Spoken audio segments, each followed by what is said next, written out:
কোটা মানে হচ্ছে যারা সুবিধাবঞ্চিত পিছিয়ে আছে তাদের জন্য।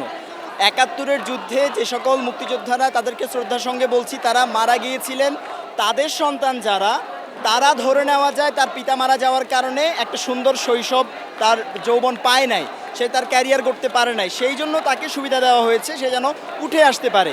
এই পর্যন্ত তো ঠিক আছে, কিন্তু মুক্তিযোদ্ধার সন্তানকে যখন এই কোটা দিয়ে সুবিধা দিয়ে তাকে এগিয়ে আনা হয়েছে, তার পরবর্তী প্রজন্মের যারা, তাদেরকে কেন একই সুবিধা দেওয়া হচ্ছে? তার পিতা অর্থাৎ মুক্তিযোদ্ধা যিনি নাতি নাতনি, তিনি তো আপনার সকল সুযোগ সুবিধা পেয়েছেন তার পিতার থেকে, একটা সুন্দর ভবিষ্যৎ তিনি এমনিতেই করতে পারেন, তার মেধা দিয়ে করতে পারেন, তাকেও কেন একই সুবিধা দিতে মানে দেওয়ার প্রয়োজনীয়তা আছে? এর কোনো মানেই হয় না। কোটার প্রয়োজনীয়তা একটা সময় ছিল, এখন স্বাধীনতার 50 বছর পার হয়ে গিয়েছে, এখন যারা আসছে এরা একেবারে সরাসরি কোটার প্রয়োজনীয়তা তাদের নেই, তারা মেধার ভিত্তিতে সামনে আগাতে হবে।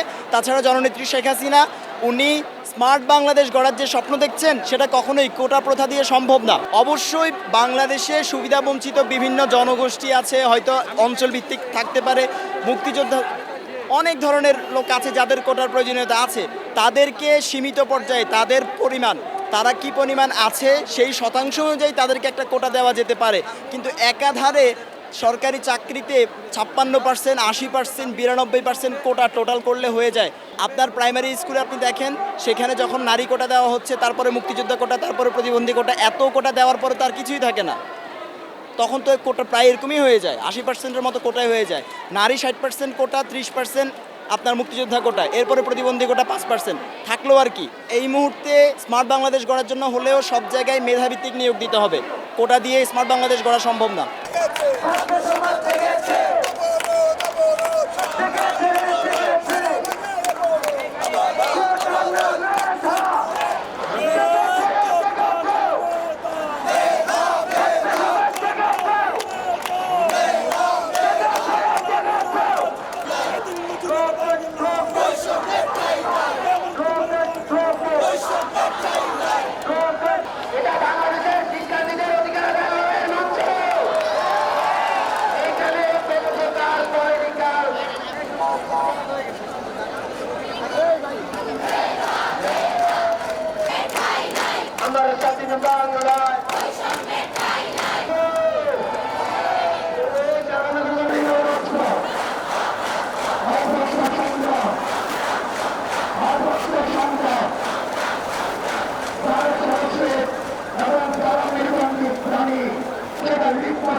এলো খবরের কাগজ, নিখাদ, নির্ভীক, নিরপেক্ষ।